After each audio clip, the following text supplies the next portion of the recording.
Hello, everybody, and welcome to Instrumental Breakthroughs. I'm your host, Daniel Shankin. Instrumental Breakthroughs is a project of TAM Integration, a community of people who are deeply committed to personal transformation, who also happen to like psychedelics. And we work together in order to kind of share our experience, our best practices, so that we can all grow in a kind of wisdom, compassion, and creativity. Instrumental Breakthroughs, the point is that we talk to your favorite rock and roll superheroes about their psychedelic origin stories, trying to see if we can just explore the intersection between psychedelics, plant medicine, and our guest today is guitar virtuoso Eric McFadden. Eric has played with such greats as Eric Burdon from the Animals and George Clinton from the P-Funk All-Stars. He accidentally passed on a gig from Tom Waits, but oh, there we go. That's neither here nor Well, a pleasure. Thanks for having me. All right. Yeah, go ahead. Winter storm here in New York, so we're enjoying that. Right. Are you super cozied up? Yeah, feeling cozy enough. Yeah. Right on. So the idea is to kind of talk about your creative process and to kind of explore what inspired that. We're sort of really curious about how psychedelics or plant medicines might have played a part in that, and just sort of how the two interact and how those kind of have perhaps inspired your personal growth and development and all of the other things that come along with that. All right, then. Well, if we're going to start with that, then I would probably go back to the earlier part of my life, early teens, because, I was living in Albuquerque, New Mexico, which is where I was raised. I was actually born here in New York, in Manhattan. But my parents moved to, I was about 8. Well, actually, I think we arrived on my 8th birthday. So, and, we had a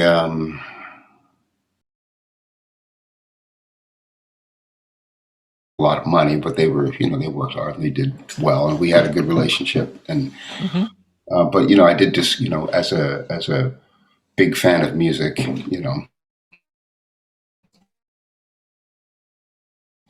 for the record collection, a lot of the stuff they were young parents, teen parents,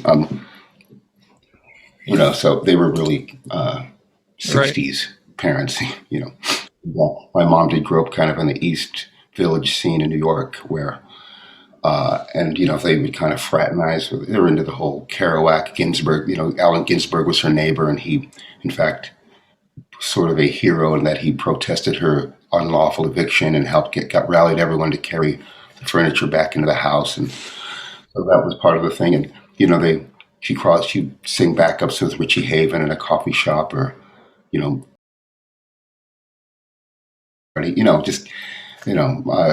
was on the scene. Yeah. Dylan, Dave Van Ronk, Richie Haven, Miles Davis, even in her had dinner. So world for a bit, and my father, and so I think I just kind of was, born into some of that sort of thing. They both had amassed a pretty good record collection. It had everything from, Dylan and the Beatles, Stones, Joni Mitchell, and all that, to Led Zeppelin and the Dead, and it was a pretty good cross section of stuff. They had classical, a lot of Brahms, Beethoven, Miles Davis. So I just kind of had a world to enter into there. My dad had, I would just kind of check out an album cover, and that was sort of like that was my escape into a really pretty amazing world. It was a great, especially when things became challenging in childhood, like in school, and feeling a little different, or outcast. That was a great place to retreat to. But then I also made friends through that, through the music. That's a very bonding thing. It's kind of like how Keith Richards and Mick Jagger met, because one of them was carrying Muddy Waters' album on the bus, and that's kind of how it would work. I'd be carrying around my Stones biography or something, and some kids say, hey. So that was sort of, that led me into that world. You start a band, you start playing parties. Someone gives you some mushrooms or some acid. That's kind of the. And I remember a few blocks away there was this kind of house we hung out at, and just be various types, hippies and this and that. But I guess I was 14, and I was just playing over there, a little party, and everyone else was doing it, so put it under the tongue, and went for a little ride, and that I feel that experience, because I remember it so vividly. I don't remember every detail or aspect of the trip, but I do remember it having a profoundly mind-expanding sort of effect. Like I felt like suddenly things that didn't make any sense made sense in the world, and who knows how I was 14, but nonetheless, I remember I had to walk home, it was around 10 at night, and walking home, tripping my ball, watching my hands melt, and the road is breathing, and and I have to walk into the door and act, normal. And I managed to get from the door to the bedroom without much, I could manage a, hello, get to the room.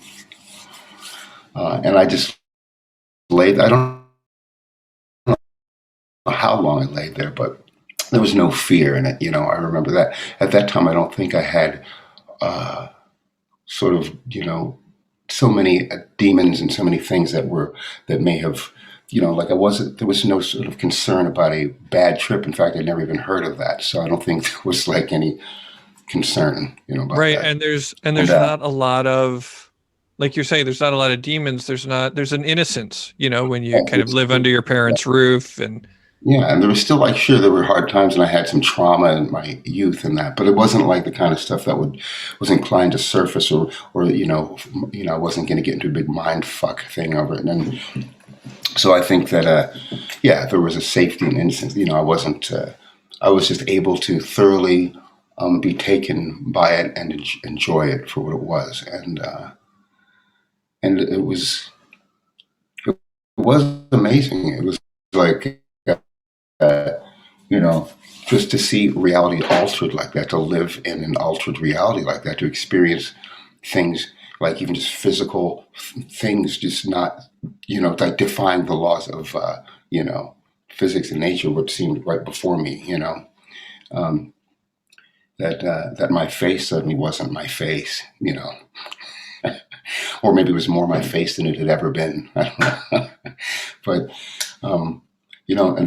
and then the thinking of, sort of like this, in that moment, it really feels that you're tapping into some sort of true meaning, right? That everyone else maybe is missing. I mean, you have to, that's now, of course, that's not true, but like you have it figured out, and I figured out, of course, that I have nothing figured out, and it's taken me my whole life to, but all of this really kind of was sort of opened up doors.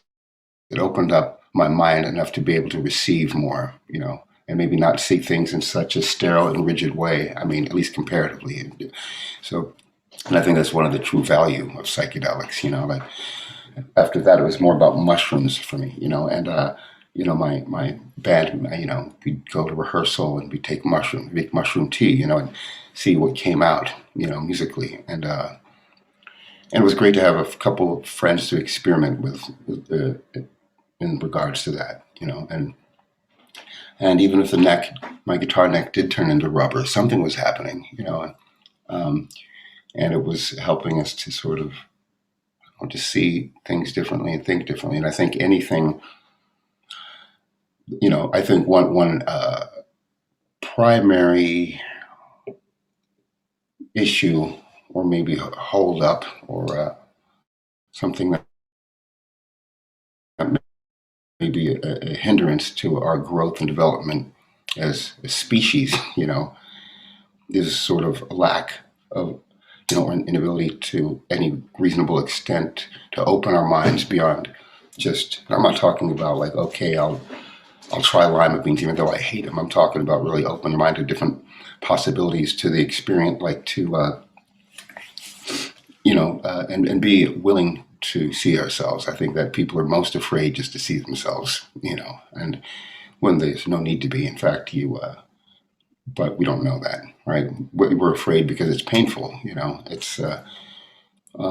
it's difficult, and we want to think of ourselves one way, and we like to create this illusion of ourselves and sort of do everything we can to sort of support and sort of present that illusion, and more nowadays with social media, we tend to, we can just put filters on Instagram. Don't even look like we've got blemishes, right? It's like we all have blemishes, inside and out, and things that we need to, and that's okay. That's the thing we actually have to realize is there's nothing wrong with that. But we all, and everyone's doing it. Everyone is deceiving themselves and each other, but no one's deceiving themselves or each other because we all know we're doing it, on some level. So it's, with mushrooms, with these psychedelics, it's sort of kind of opened up the door into being able to maybe start thinking of things much differently for me anyway, and creatively, to I don't have to stay within the confines, with whatever confines that I had musically or otherwise, and so to carry that experience into everything else, whatever sort of opened up from those opened up in me from those experiences has been pretty invaluable, I think. I think that, even recently, compared to my childhood recently, several years ago in Hawaii, I did, was it DMT? And, I really felt in that moment that I actually could see what I'd heard people talk about, that this patterns in nature, how everything is connected and comprised of the same thing, how we are all part of that and one, and essentially one thing. When people talk about us all being one, I feel like I actually witnessed, that I actually understood that in that moment, everything. There's so much there in everything you've said. You've given us like so many, talk about patterns in nature. I'm seeing those fractal trees, how like 2 becomes 4 and 4 becomes 16. And there's so many different roads to go down. Yeah, there are. I mean, it's over. Like I'm overwhelming myself a little just thinking about it and talking about it because there's so much coming back that it's a little. I don't want to Well, feel one like thing, I'm. can I start with one sort of thought? How special is it for those of us who started young and sort of had our high school buddies that we explored with? Like, how special are those people and that relationship that sort of see us in a way that nobody else ever could or will? So true. You can't. You had to be there. You can't. It's not something you can ever go back to or explain. Those people understand you in a way that no one else could. They saw something in you that.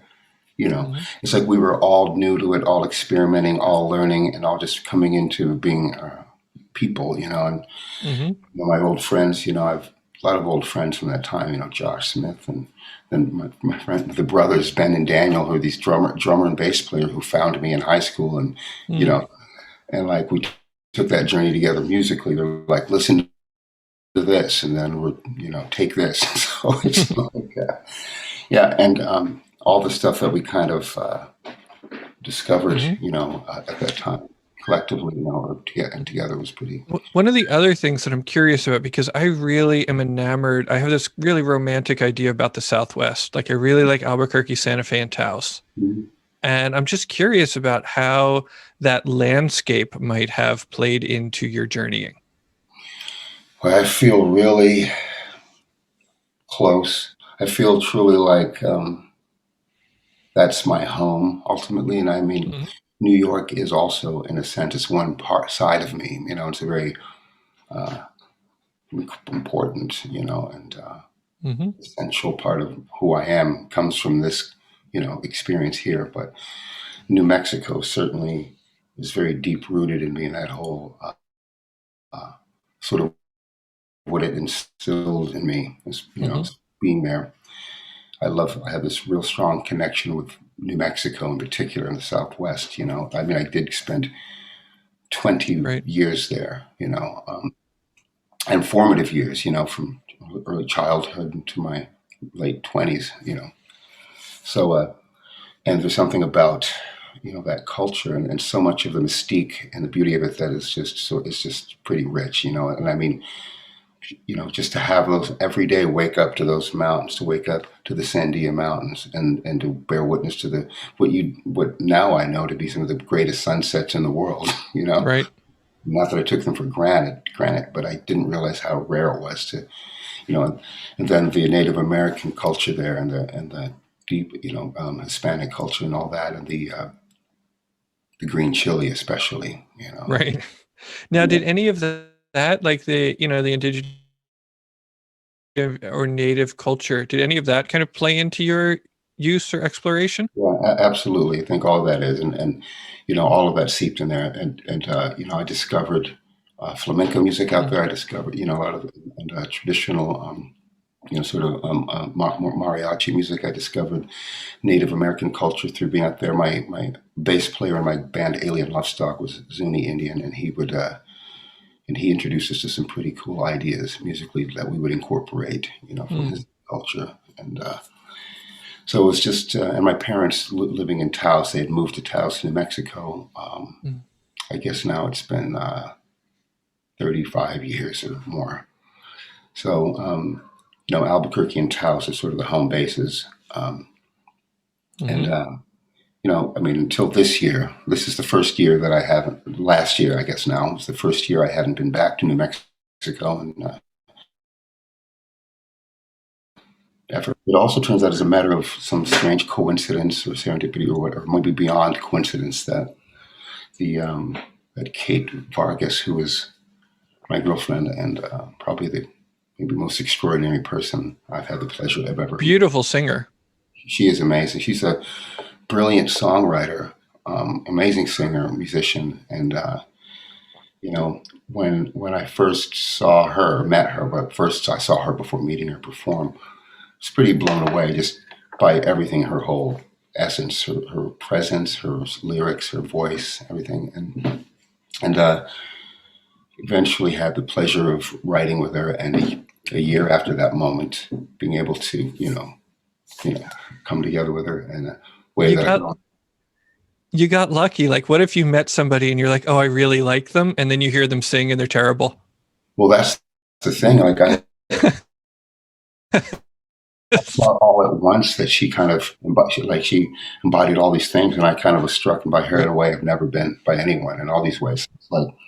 And we discovered that we were both from New Mexico, that we both grew up in, and as a matter of as fate would have it, and she is. I talk about life and certain discoveries and points of like real transitional or transformative moments, even, and growth and development as a human being. I think, strangely, I could say a good deal of that has happened even in the last year or two, and I can attribute so much to her, and so it's been just personally and creatively, and so that's like. That's another story in itself, but we both sort of have that real connection with the Southwest, and she's written a lot of amazing songs based on New Mexican folklore too. That's really rich, and it's really great. So we both sort of gravitate a lot to our sort of creatively our connection with New Mexico. That's awesome. Import green chili back here when we can. Yeah, I mean, I have on my bucket list is build an earth ship. Yeah. We have some friends in Taos who have done that. Mm-hmm. Yeah, that would be really neat one day. So one thing also that you mentioned was how it's painful to look at ourselves. The mushrooms can be kind of grueling sometimes, in the way that they force you to examine yourself. Maybe to beyond what you might be ready for at times, but I don't know. Well, and so that kind of brings up, so I think that, apparently they make different parts of our brain communicate with each other that don't ordinarily communicate Yeah. with each other. And so we see things in a different Sure. light. And we realize, oh my God, I've been a jerk for the past 20 years. Right. I've been in It's it. a good thing to come to terms with, or to like absorb in that moment. Mm-hmm. And so one of the things that I've kind of been working on, because my inner critic is brutal. Yeah. Just because, because life. And so part of my practice has been to learn how to be kinder to myself. That is important too. And that is incredibly important, especially when it comes to, for me, being kind to others too, that is sort of integrated, Right. Well, because my own inner critic spills out to criticize you. Right. It's got nothing to do with you. It's got to do with my own self-hatred. Exactly. We all tend to project to, Mm-hmm. It's so true. It's, I didn't realize the extent to which I sort of regarded myself for so long as being pretty open-minded and pretty introspective, but relative to, what I've discovered is that was also deception. There's a lot of layers of that. Maybe to some extent I was, but I was barely scratching the surface really, Mm-hmm. and, and I think we avoid it because it's like we were just saying, it's painful, but we create other pain by avoiding it, and a lot of that pain is unconscious, but a lot of it is also that we're creating for other people, and that doesn't mean, sometimes that can just be through them having to watch you hurt yourself, watch you be unhappy. Sometimes that's enough to cause people that care about you a lot of pain. Sometimes it's more direct than that, sometimes it can lead to behaviors that are far more harmful or destructive than just that. But, and that's, like addiction, I think that if you're willing or capable, if you're able and willing to take that hard look, and do the work, that the rewards can be tremendous, but it's, you have to be willing to walk through hell. So a little bit of hell to do it, but at least it's a different type of pain. It's the kind of pain that is born of like growth and discovery, becoming a better person, rather than the kind of pain that is just simply destructive and dragging you down into a pit of misery. So if you're going to be in pain anyway, why not, right? Why not break through? So, break through to the other side, as it were, as Jim might put it, who is all of the Doors collection was in my parents' records. Right. All the Doors. So I got to tell you, when I got sober and started doing the 12 steps, there were so many amends. And I was reminded of this because I was working with one of my clients who was doing 9th step like stuff. Not exactly 12 step stuff, but not, he was making amends. The 9th step is a big one. Yeah. And so and being like, hey, sorry, I was like way out of line and I was doing all this stuff. And he said, all these people said, we love you and we're just glad you're okay. Yeah. And that happened to me too. People were like, we were really worried about you. Like, we saw you doing it. There wasn't anything we could do. Sure. And like, it's cool, man. Just take care of yourself. It's amazing, isn't it? Like, I think it's so daunting to face that particular step, like 9th step, and think about all the things you've done and having to, confront that, and I think we have this idea that it's going to be people are going to respond far worse than they do. People are surprisingly understanding, forgiving, and accepting, loving, and maybe not every single time, but, certainly exceeded my expectations, which I tried to have none ultimately, Sure. But yeah, it's true. It's like people, I think, are just glad that I think in that moment, probably relieved and happy that you have gotten to this point, and so, that's, and there's something about going through all that is just really liberating. I mean, it really is just right. Kind of, you wish everyone had it. You feel like you shouldn't necessarily need to be an alcoholic, an addict to receive that kind of gift, of sort of knowledge and introspection and just growth, and, Well, I think that that's one of the things that the mushrooms provide as well. Right. It's like we know that Bill Wilson liked his LSD, right? And it helped him sort of get clear with himself. And, it's like the process of getting clear, is actually pretty basic. It is, and once you kind of gain some clarity, like you once you get a taste of that, it's like it's kind of the way to go. It's like the farther I go down this road, the less tempting it is to go back. Like I really don't. You look back at that and you're like, why the hell would I want to go back there? That was right. Because even at least pain now it's real. It's what I'm feeling, and I'm when I'm dealing with it. I have tools to deal with it. I'm going to confront what is happening. I'm going to face what is happening, and do my best to just work through it, as opposed to escape it or run away from it or destroy myself to escape it. And then there's only something to gain from that. Yeah. I mean, half the time these days I end up apologizing for stuff people don't even know what I'm talking about. Well, that's that happens too. That's kind of the process. Like as time goes on, you might even discover there's also and come up. As time goes on. Sometimes you've made that, you've exhausted that list, and you think you've exhausted it, and then you realize there's another one. And then you discover something about yourself that was so subtle but so destructive that you may not have even recognized it. Like a little manipulative type of behavior, something. Then you're like, well, I do this thing. It's manipulative, and so it's kind of, to me, that's a way of getting to chip away at all that crap. Is great. It's a good feeling. It's like chipping away at all the stuff that's not you, that's not your best self, and then you can just reveal the stuff you want. Then you can just, it's kind of like like you're this. Clear channel. Yeah, because ultimately, if we're talking about the creative process, I'm assuming in some way is receptive and meditative. Yeah.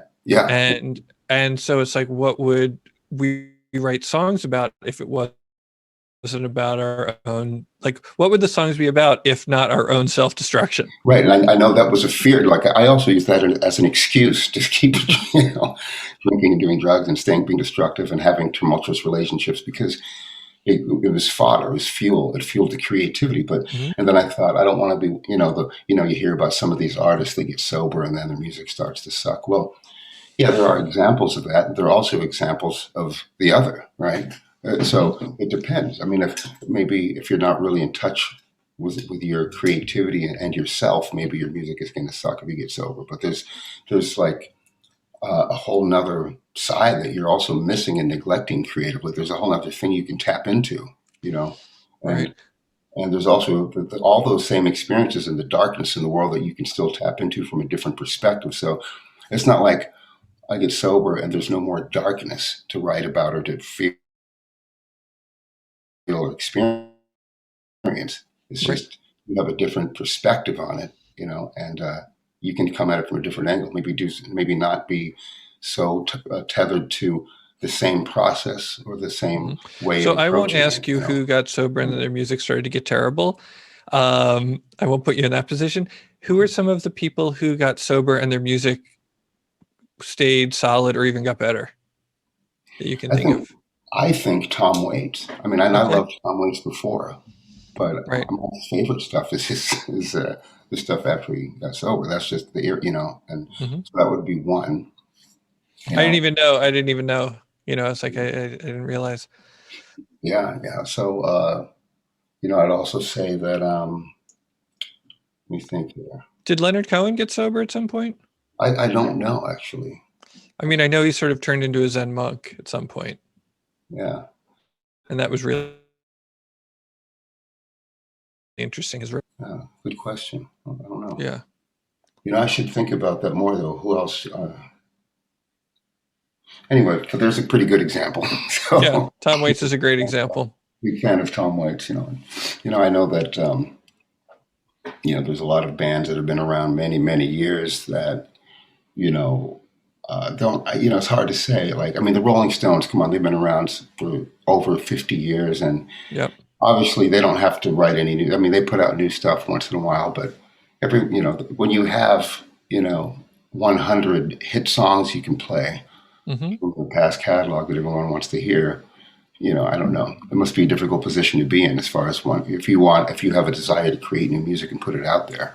Right. If you're one of those bands that has like a massive catalog of old stuff people want to hear, it's different, Right. Oh, Bob Weir. Oh, no, that many people probably found very surprising at the time. Right. Or, maybe not. But his solo stuff is pretty nice. Yeah. I like his solo work. Those sort of new albums, and the Wolf Brothers stuff is pretty fun as well. I should listen to some of that. I remember I've run into Bob Weir a few times, during, obviously through the festivals and such. But the first time I met him in the 90s, I was talking to him and I could barely have a conversation with him, And then, more recently, it was a very, very different experience conversing with him, Right. Yeah, he seems really sharp. That happened with Greg Allman. I met him in the mid 90s, and we were having what seemed like a conversation, except that I couldn't really identify what he was saying as being English, with the language he was speaking, even though I'm sure it was. And then, he was very not sober at that point, very much not. And then years later, so I know that this is also just somewhat of an occupational hazard, being a musician. So, but I think now it's more common that people don't succumb to to this as frequently, and it's not quite as enabled and celebrated and glorified as it used to be. Be completely non-functional. People. You practically have to have handlers. You just have, because you're so fucked up that and it was kind of just considered. It's part of the deal, right? It's part of the package. Right now, it's coconut waters, kale smoothies. Yeah, right. I know. Right? Backstage is boring these days, Right. And some, the occasional small dose of that mushroom goo that I hear goes around the musicians' circles. Yeah, right. That's right. That is a thing. Yeah. Playing with, I did have the pleasure of, I want to also say that in regards to sobriety, even though I've, throughout the years, made a few attempts, and I've abstained from like alcohol for certain periods that I wouldn't regard it as true sobriety because I wasn't working it. You know what I mean? As they say, I don't feel that I was actually doing anything but abstaining. I think I was still sort of descending. I was still, I had the affliction and wasn't really dealing with it. I wasn't coping with the root causes and the source of the pain. The self-centeredness. Self-centered fear. And you don't. And we love to deny how self-centered we are, how self-absorbed we are. We love to deny how much fear we're experiencing. We love to deny how dishonest we're being, because it doesn't feel good to say, I'm dishonest, I'm self-centered. Right. That's not what you want people to think of you. It's not. It's and some people may even disagree if you tell them and dishonest, and they say, no, you're not. You're a really good guy. If you only knew. If you only knew. All of the ways I'm thinking about how to take advantage of you because you fell for it. That's right. Hey, I like to have fun and, play music, and I can tell a joke sometimes and laugh and have a good time. That doesn't mean there's not another side to us, but that doesn't make that stuff untrue either. So yeah. Yeah. Well, what did somebody say to me once? They said, okay, so everybody's self-centered, but most people are playing little ukuleles of self-centeredness, and alcoholics just have it turned up to 11. That's right. That sounds so nice. You little ukuleles of self-centeredness. Yeah. Oh, I hope I'm going to be okay. Well, me too. Sometimes just even, I think one way we escape that our inner, like this, having to look at that is also there's so much turmoil and misery outside. You can look at all the suffering in the world. You can look at all the wrongdoing, how people are oppressing people in the world, and really turn your focus to that and go, the world is so fucked. And then you might even put some of your energies into doing something about it, but it's also can be another way of avoiding yourself. But not to say that it's not good to put yourself out there, but not if it's just a way to avoid your shit, you know. And it's, you know, I'd get wrapped up in politics, fucking, you know, George W. Trump, but you know, it's like there's other stuff too, you know, and also how we handle and how we deal with that stuff is contingent upon what kind of work we're doing, you know, like in ourselves, you know, how much good we're actually and how much use we can be. You know. Yeah. I mean, there's certainly that continuum that, you know, I've met activists who are, and I've also met like venture capitalists who are saints, and then I've met activists and venture capitalists who are monstrous. Right. Yeah. And you know, it's like the ego can bend anything to it. Yeah, and it shows up everywhere and anywhere, you know, and it's mighty. It can be mighty, you know. And people sometimes love that. Sometimes they look at a self-absorbed, egomaniacal narcissist and say, "That's our guy," as we've discovered recently, you know. And so it's what is it about that, you know? And I think that maybe that's kind of why people love music, is because, I mean, I remember it was probably at a Grateful Dead show, the first time it happened, that all of a sudden, all of my bandwidth was on the sound and none of it was on me. Right. Like all of the attention had shifted from like, am I dancing right?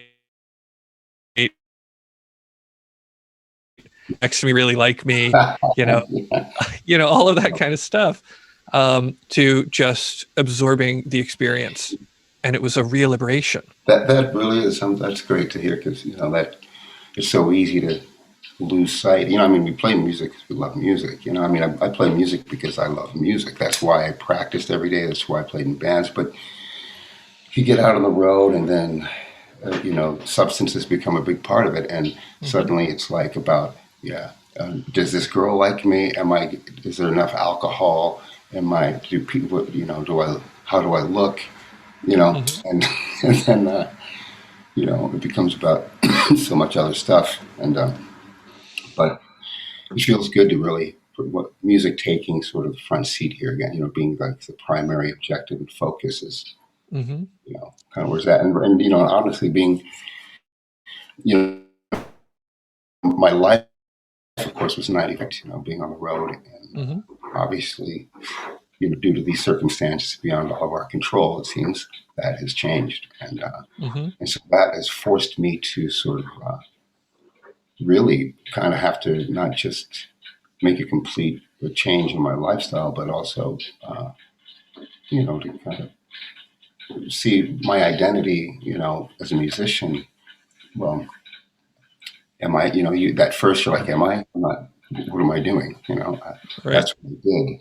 You know, and now I'm not doing what I do. And so then you have to think, well, what am I going to do? And who am I? Like, who else am I besides a musician? Because that's what I think of myself. That's my identity. Right. So, have you come up with anything yet? No. I'm nothing else. No, I'm as it turns out, I'm an architect. I didn't even know, but well, nice. I'm actually a human being. I get human. You know, Kate often points out that I say human being instead of human, which doesn't. And you know, this period has been the greatest period of real self-discovery and growth, and you know, and that I've had maybe in my lifetime because of this. And it's because well, for other reasons I don't need to get into personally, but you know, things that you know caused. You know, I was given an opportunity to really kind of make some changes and look at some things as a result of this that have benefited me greatly, I think, and hopefully other people too. So, you know, even though I could have perceived this pandemic as the worst thing that could have happened, and my touring coming to a halt and all that, and other great things have happened as a result, you know, and you know, and certainly healthier than I've ever been. So, and that's fantastic. You know, we're writing, we're being creative, you know, and I got to be stuck with the best person I could hope to be stuck with, you know, somebody that is tremendous human being. I mean, somebody that I actually admire and respect, besides being, yes, I'm attracted to her and I love her, but she's an admirable and respectable human being. She's compassionate and creative and brilliant, and really smart. So it's like I have somebody that I can really I get a lot out of this. I can learn from her. I can, we can be creative. Mm-hmm. So that, right, and sort of get to do the thing that you love with someone you love. Yeah, that's amazing. Yeah, so really in that regard, I couldn't be more fortunate, And we're doing our live streams. We do them every Monday, 8:30 Eastern time. And that's been kind of keeps us like, okay, we have our regular gig. You're somewhere to be.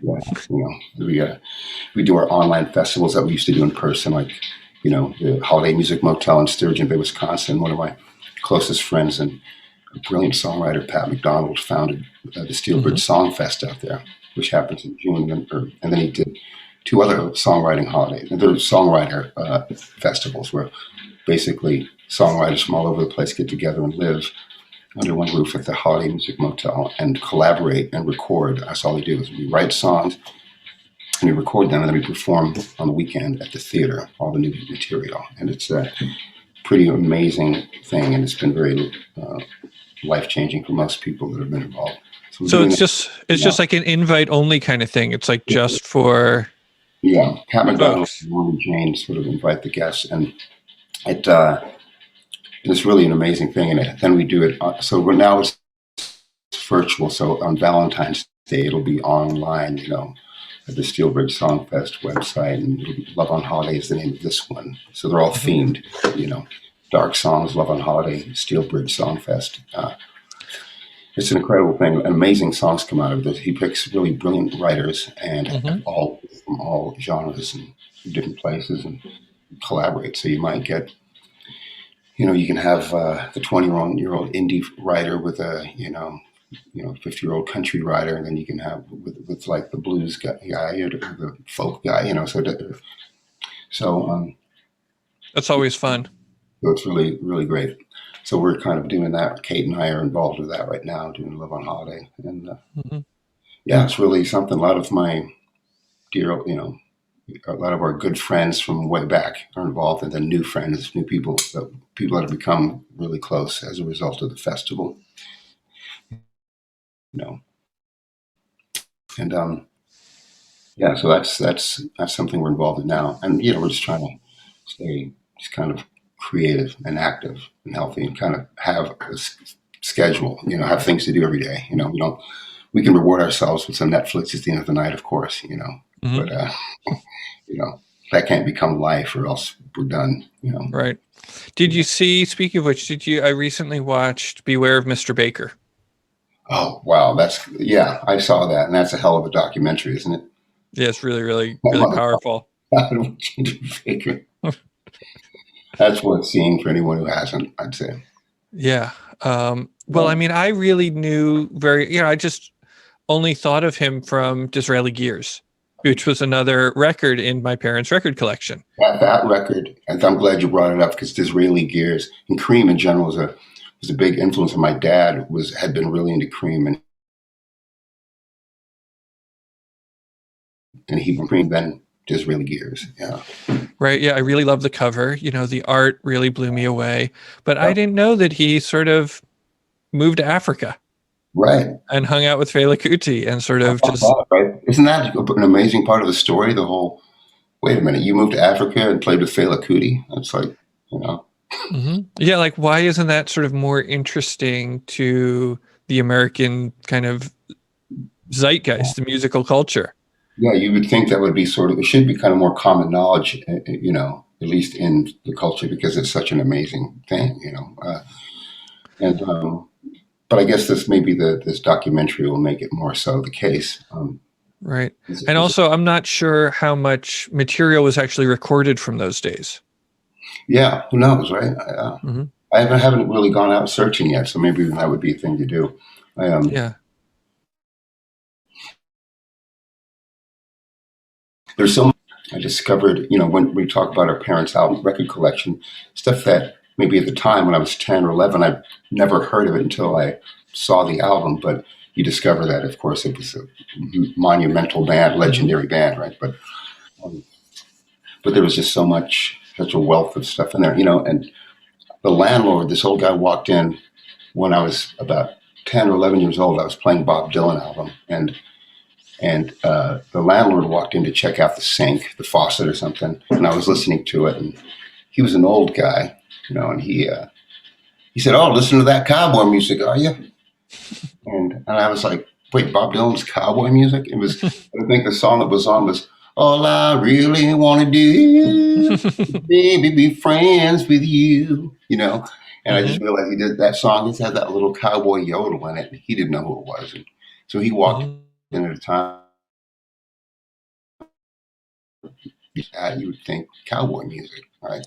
But uh, So but for a while I was confused. I might ask my dad, "Is Bob Dylan cowboy music?" Anyway, yeah, this is something that concerns me about how music is consumed these days. yeah, Because I have a son now. There's a new human running around, oh yeah, and yeah, like there's something very like there's a lineage of music that gets passed down with records sure, that like I listened to my parents' records, they listened to them, they hmm, probably got high to them, yeah, and now they're mine, and that influences my who I am.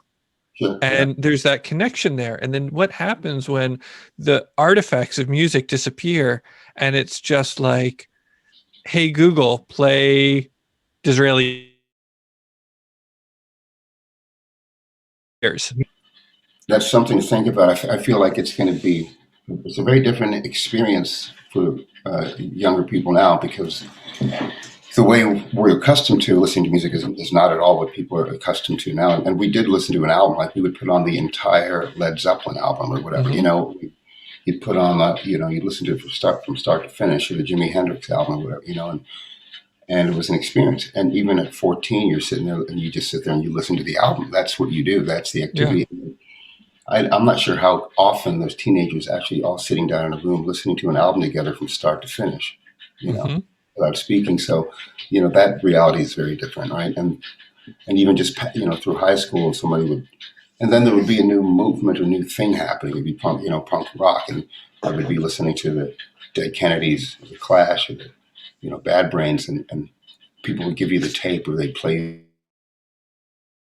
the album at lunch or something, and so it was.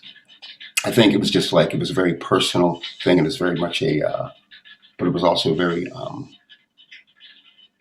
like a lot. I think there was a lot of identity attached to it too. Like I think people kind of said, "Yeah, this is our stuff," and but now I notice people make playlists, and it's just sort of it's not about the album. It's not even so much about the artist. It's so much about the song, like, and they'll have you know kind of on the one hand, which is cool, an eclectic mix of Mm-hmm. stuff.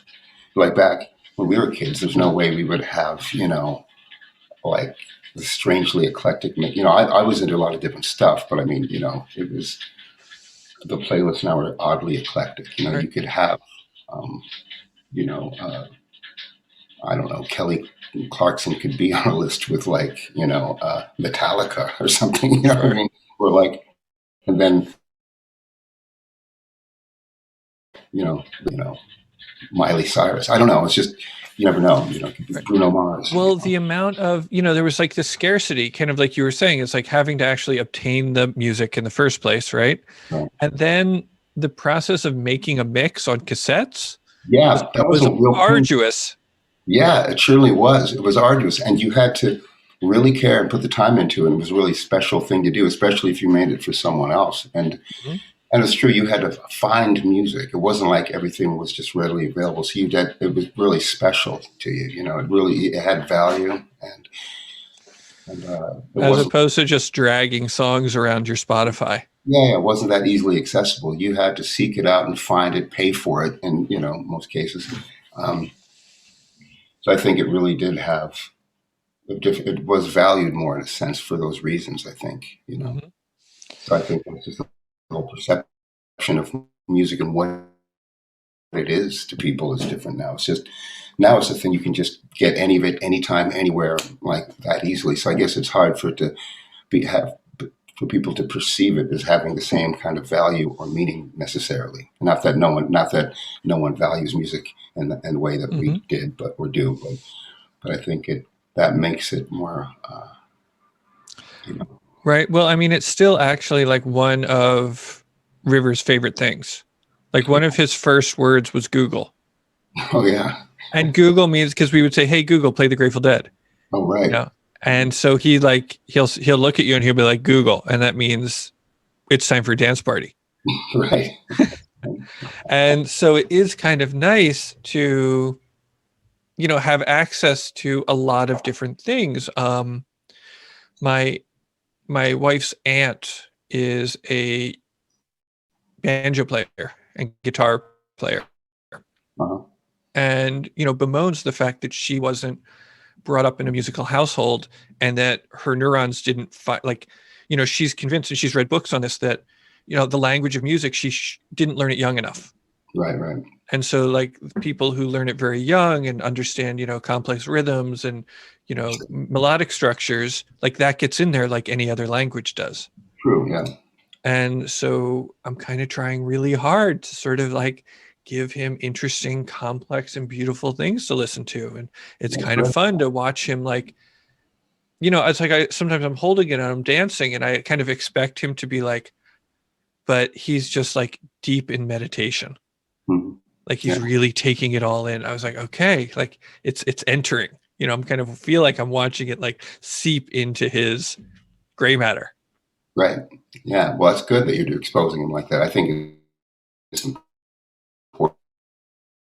My parents were so into music and had such a really good and diverse taste, that helped me out. And they were very supportive of my playing music, and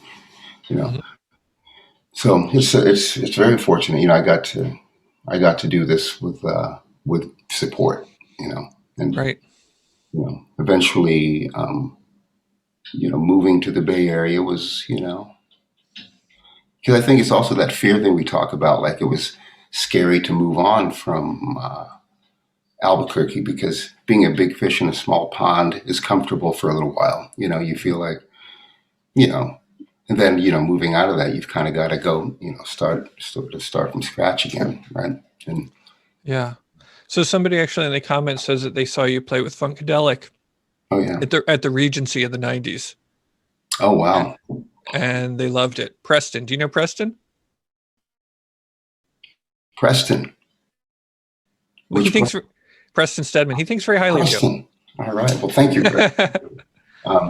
Yeah, that was a while ago. The whole George Clinton, meeting him through my friend Gina Hall, in 1997, and kind of became friends. And he ended up playing on my album, Alien Love Stock album, and then then I ended up in the band, and that was sort of unexpected and happened very quickly too. That was not that was came without warning, and right. I think I was. I had a mandolin with me. He really was into the mandolin. He wanted me to play mandolin and P-Funk. So, I have the wonderful distinction of being the first and only mandolinist in Parliament, which is... Right. You didn't by any chance in those days end up playing the Wow Hall in Eugene with him, did you?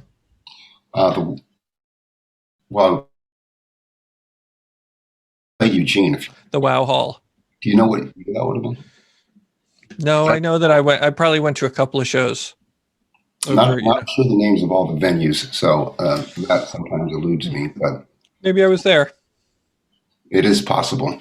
Yeah. That was quite the experience. That was definitely a ride, So I don't want you to tell any tales out of school again if you don't feel like it, but I'm sure people who are watching would love to hear about a time when you got super high with George Clinton. Well, that's an interesting tale, because at the time that I was playing with George, he was getting high. Now, of course, he hasn't for the last 9-10 years now. I guess it's been. Okay. Good.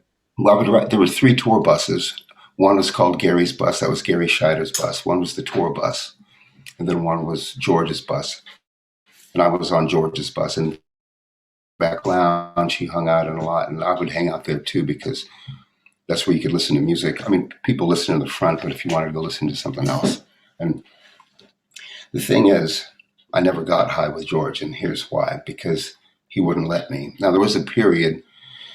Once in a while, he would we'd have a couple of days off, and he would take me on a little adventure with him. He'd say, I'm flying to LA. You want to come? I'm going to do this thing with so-and-so. One time it was a all-star jam that Living Color was doing, and people like, I don't know, like some, David Hildalgo from Los Lobos and Stuart Copeland and, different people, Kev Mo, different people would be there. And so it'd be really fun for me because it's like going with Uncle George on a fun little outing and meeting, or we go to the studio and we'd be recording something. Like one time that was, with Ron Wood, and people, Bernard Fowler.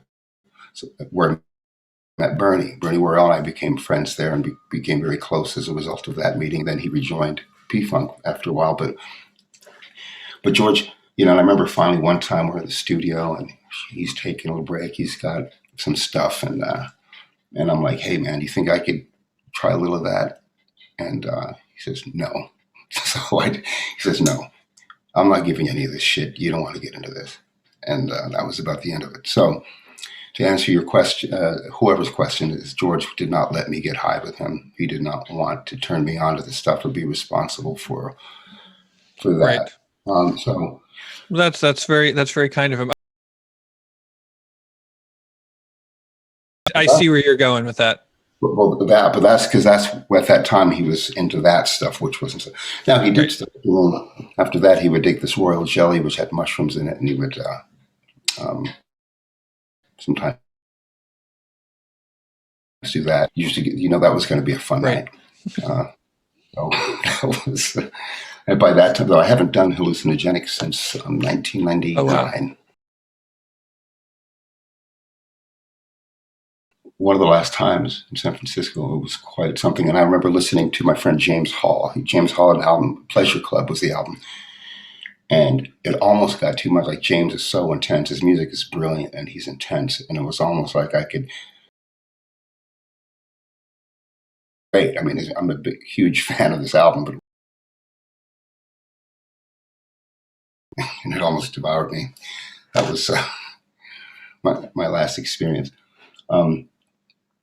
But to get back on track, that was, I guess that would be the answer to that. I didn't really get high with George.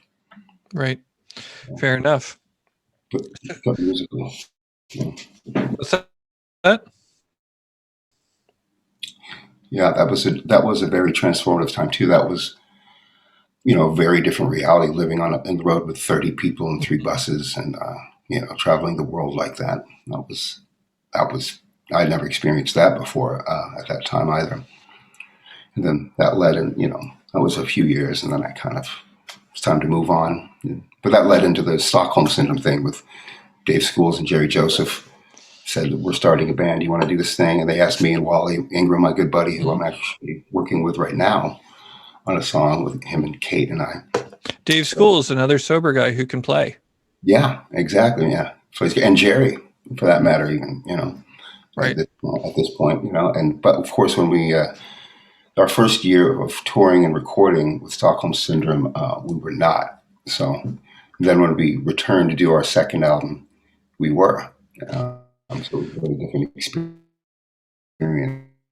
Both right. times. So how did that change how the band worked together? Like, what was that transformation? I think like? There was better communication. It was less chaotic, and I felt I played better. I felt I was more focused. I think that I felt like when I listened to the first album, even though we were drinking, actually, I think that was really a focused and good, cohesive album. I think that I'm proud of my parts and my playing, and I think everybody did a great job, and Dave Schools did a great job of producing. And but live, when I listen to the live stuff, I can hear that I'm just all over the place. I can hear, like a bottle of Jameson in my playing.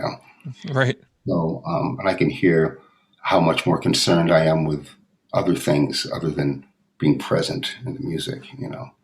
Right. How more attached I am to the, external things. But Yeah.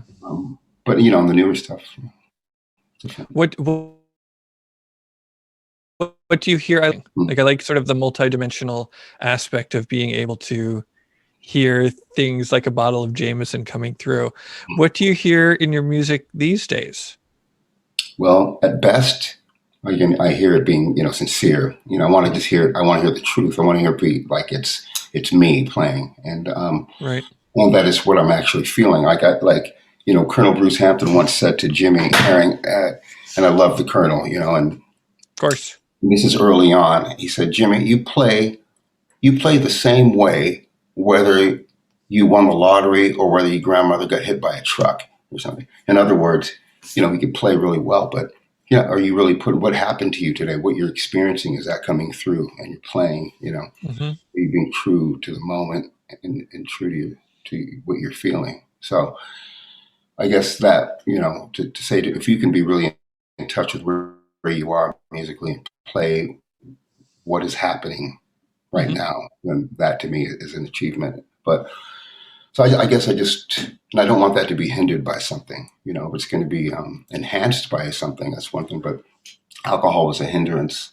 You know, Right. and I think there are times where maybe I transcended even higher drunk, where maybe some nights maybe that is the best playing I'd ever done, and that Sure. was in spite of the alcohol. So that there are exceptions, um, but I think what I've noticed to be almost consistent, almost entirely consistent, is that I play better and I'm more in touch, more in tune with music and myself when it's just when I'm unaltered in that way. Right. Yeah, we want to give the people a kind of consistently good experience.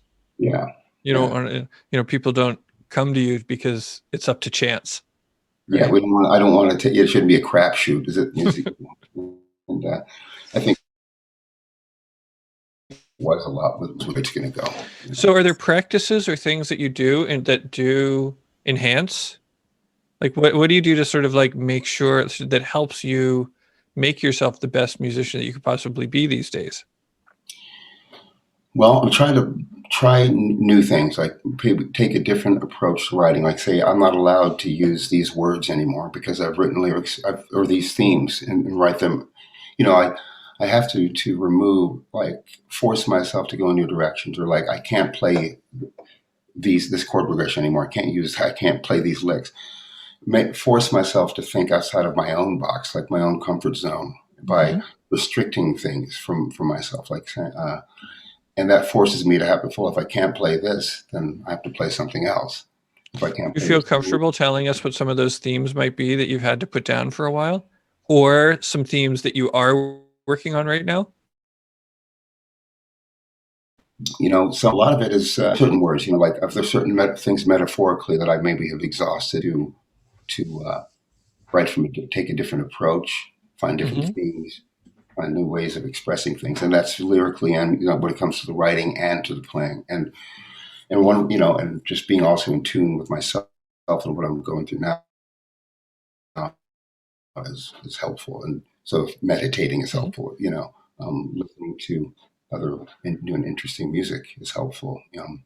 So whatever, you know, reading is helpful, and but really listening to some music that's way beyond outside of, you know, what I'm doing is helpful. What is way outside of what you're doing? Nothing. Well, what are you listening to? That's like I want to know what is what's way outside. Well, recently I discovered a guy, Julian Lage, guitarist, great. Okay.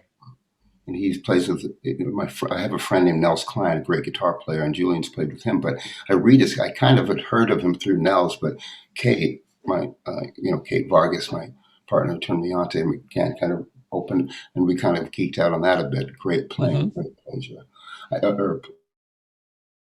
Great player. I think it's Lage or whatever. So that was really cool.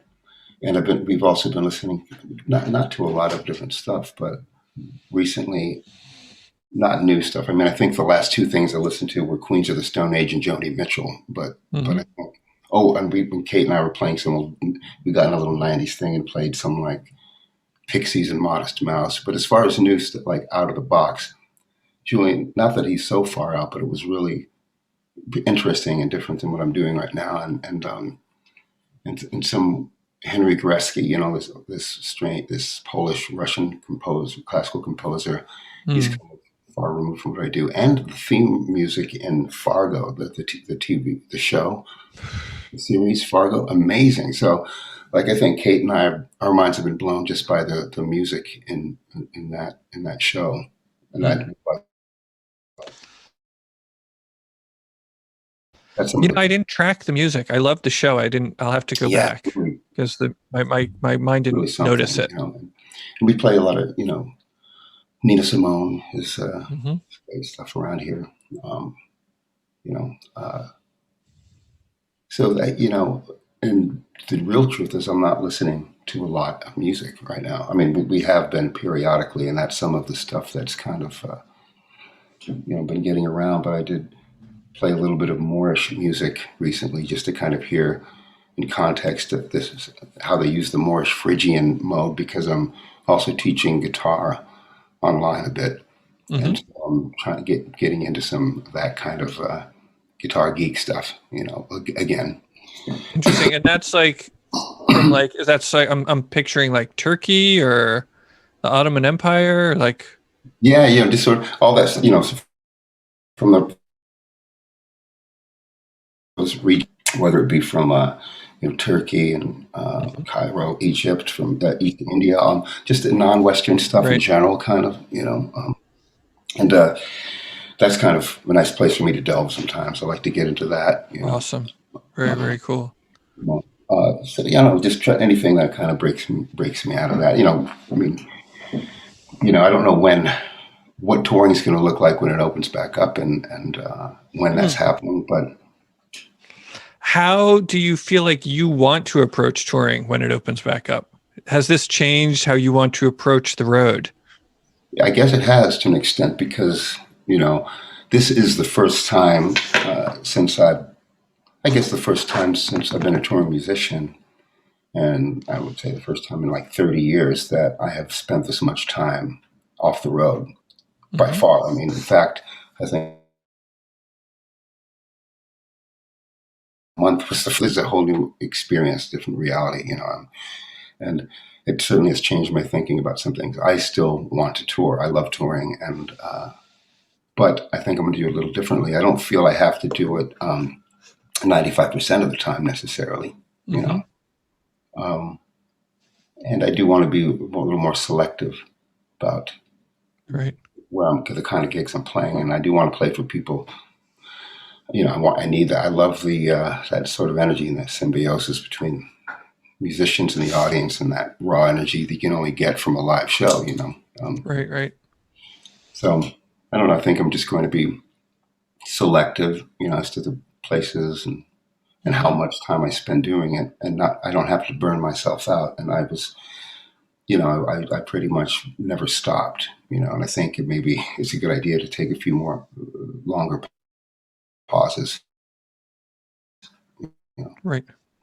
but there's that doesn't mean I'm not musically active. Sure. Yeah. I mean, the amount of creativity that has come out of people in their homes has been astounding. Yeah, I know it's really because yeah, what else are you going to do, right? And we Right. finally got some technology going, so we can do more active recording here, right? Right. And even Deadhead Land, I forgot this is our first episode back from the season, so I sort of forgot some of my lines. But we're live right now on Deadhead Land, Yeah, um, yeah, which Brian has done an amazing job of just creating an online venue. yeah. That's And cool. there's like 3-4 concerts a day of kind of people playing for tips, Yeah, and it's been kind of really amazing to just be able to check in. mhm, Um, in some ways it's more distant, but in some ways it's more intimate. right. Yeah, I mean, I Which. guess we don't have that like upfront personal close connection with people, which is important. But I think that I mean, we're just fortunate that we have this technology and these Hmm. mediums, to be able to do this. Because in 1993, forget it, right? So, Right. which, yeah. So I'm pretty fortunate. I just feel like right now I'm starting to kind of open up into new, like really get back into real heavy creative mode. So it feels good to do that. And, Nice. I've got stuff we're recording. Going to have an album coming out, and the new Kate Vargas album at Plan's coming out, and we're going to get some of those virtual. I had that thing with Eddie Roberts and Wally, and I had the band Sophisticates. We might release a couple things we have in the in the archive, and just keep at it. Yeah. So we've covered like a lot of ground. Yeah. Some of that stuff was kind of like, deep and personal and things like that. Did we leave any loose ends floating around? Are there any things that you sort of want the people to know that we didn't exactly touch on? I'm certain of it, but we won't think of it until this is over. So I think that, I think people who would be inclined to tune into this fine podcast would understand kind of have a sense of the importance of music and the need to support it and the artist and sort of the connection with it we need to maintain and throughout all these times. And so I don't think it has to be imparted, but it's appreciated and it means a lot, to all of us. And that's about it. I think that we find new ways of adjusting and adapting to the times. Right. We persevere, right? That's what we do. There are a lot of things that we might look at situations people have endured historically and said, how did they do it? How could they have lived through that? And then you find yourself doing it, right? And so you rise to the occasion. Hopefully, we all help. So, we can help each other do that. Then we're doing all right. Help each other rise to the occasion. Yeah, that would be is a great thought. I think that reminds me of something that Wavy Gravy said once. Oh yeah. He said, when things get tough and the knit is up against the grit, and you don't think you can go any lower, look down and find somebody who's lower than you and lift them up, and then you both get high. That's a beautiful thing. I like that. Yeah. I love it. I love Wavy Gravy. I appreciate that sentiment. That's good. Well, I appreciate you so much. Hey, thank you. It was a pleasure to talk to you.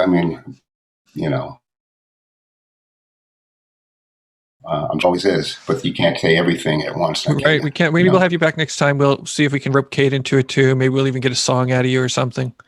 Sure. Yeah. Thanks, man. It was really a pleasure talking to you. Thanks for having me on. Indeed.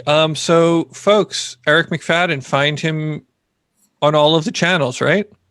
Sure. Yeah. Facebook. We do our live stream every Monday. Kate Vargas and myself. That's Facebook Live at 8:30 Eastern. And then, but you can check it out, ericmcfadden.com, Instagram, whatever, all the stuff that we have available to access the world.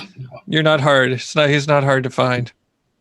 All right. So again, this has been a production of Instrumental Breakthroughs. Would like to shout out and thank our co-hosts, Deadheadland, who you can see on deadheadland.com, and Livestream Remote for running our tech. Thank you for booking Eric, and thank you, Eric. Many blessings to everybody. Steve and Daniel, thank you all. Talk to you soon. Ciao.